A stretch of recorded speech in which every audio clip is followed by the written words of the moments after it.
aan kulaylkiisa la arag dambaskiisa lagama leexdo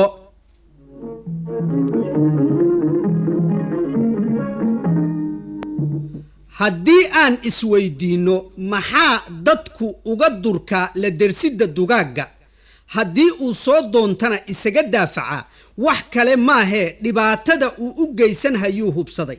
daad soo rogmadayse maxaa la isaga moosaa cadow soo duulayse maxaa loola diriraa maxaase cudur dilaacay daawo loogu dabbiyaa ciddii uu ku degana loo takooraa jawaabtu waa un dhibaatada ka dambaysa shidooyinkaasoo lagu dadaalayo xeeladihii looga siraad kori lahaa waxyaalahaas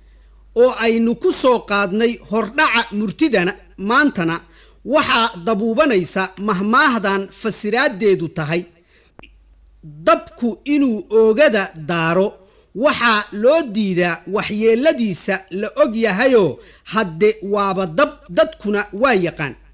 soomaaliduna waxay ku bixisay mahmaahdan digtoonida laga qabo middaas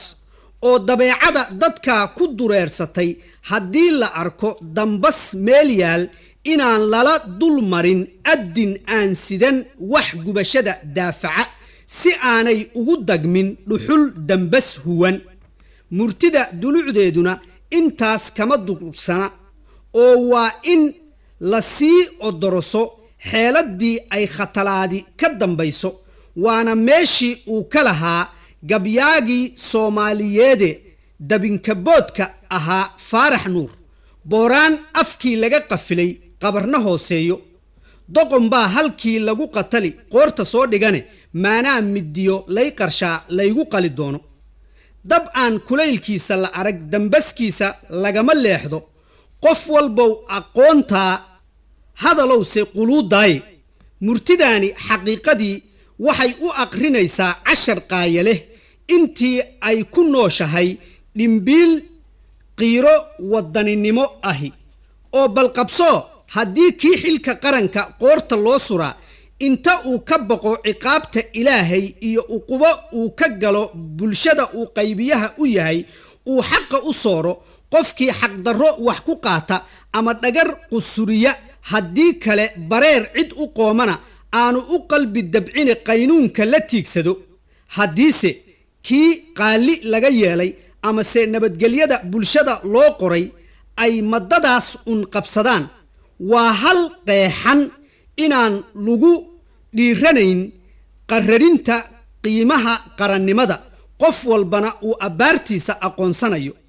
arrin kale jirtana murtidu way iftiiminaysaa haddaynu aad u fiirino oo bal eego aqoon laawaha doonaya inuu weligii addoonsado agabtu u taalo dal islaameed sow kama anfariiri doono horeba uga anfariiriye goortii uu addimada ruubo raranka dabka ay ku oogayaan aararka gobonnimo doonkaahi haahoo idan alle aynadaasay noqone ha la adkeeyo dab aan kulaylkiisa la arag dambaskiisa lagama leexde isla arrintaas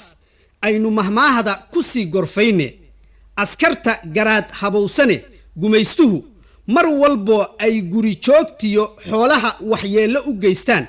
haddii ay geesiyaasha gobonnimo doonku raad guraano aano u goobtaan ee ay god walba ugu galaanoo ku gubaan wax hubaal ah inay qoomamayn la gariirayaanoo baqo fadaanta roganayaan dab aan kulaylkiisa la arag dambaskiisa lagama leexdo